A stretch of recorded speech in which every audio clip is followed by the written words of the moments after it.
Royal Kludge sent over one of their lowest priced keyboards they're offering today. This is the X87, a gasket-mounted TKL keyboard that's kind of like a hybrid between an 87 key and a 75% keyboard. It's still basically a TKL keyboard without the very last column of keys. The bounce on the gaskets feel really good and cushiony, which helps the keyboard sound thocky and feels less stiff on your fingers versus tray-mounted keyboards. One bummer though is that this can only connect via wired, but that's fine as again, this is a budget option.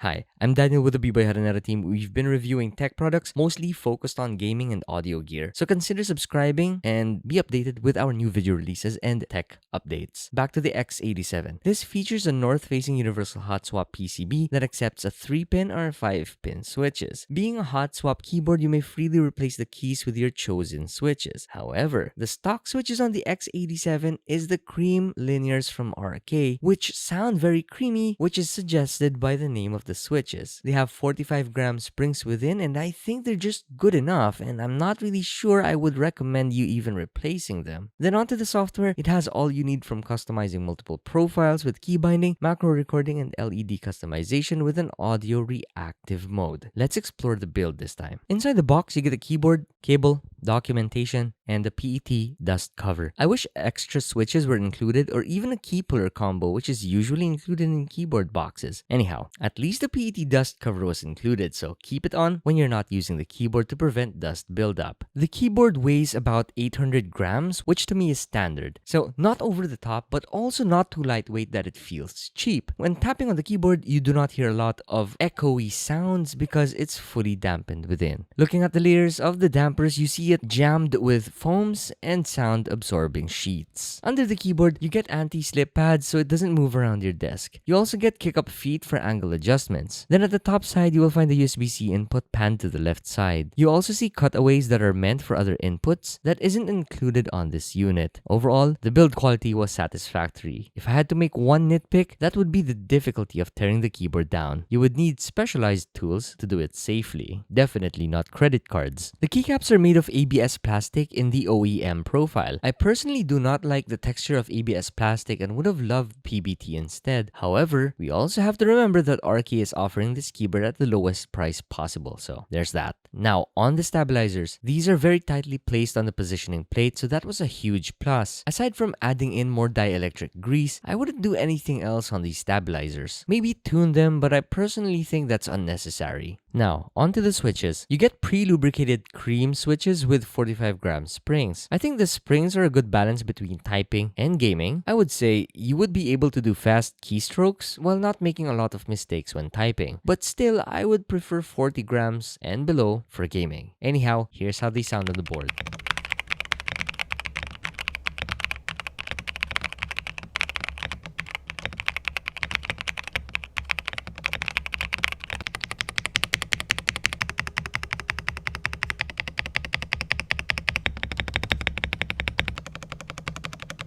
This is offered in two color options, a purple one and a white one. No black color is included, but you get lots of other black colored RK keyboards anyways. Now, the keyboard has a two-tone color theme with a mix of purple and violet. Next, you get branding on the lower right corner of the keyboard, which I believe is made from paint. Then you get a metal badge with an X by the arrow keys. Not sure why they added in an X though. Never seen this on RK keyboards before. Onto LEDs, this only shows one color, so they're not RGB LEDs. They also don't shine very brightly, but thanks to the north-facing PCB, it matches the shine-through top-printed keycaps very well. I personally would have liked a white LED for better contrast with dark keys and the overall dark color theme. But regardless, the legends are still clear though, and the backlight brightness is acceptable. Above the arrow keys, you get indicators, which I think is a good visual support for caps lock, win lock, and OS. And that's pretty much it. Now, did I forget to mention anything? Please leave a comment in the comment section below and I will get to you when I can. I'm leaving links down in the description below. Let me know your thoughts and subscribe while you're at it. See ya. Bye-bye.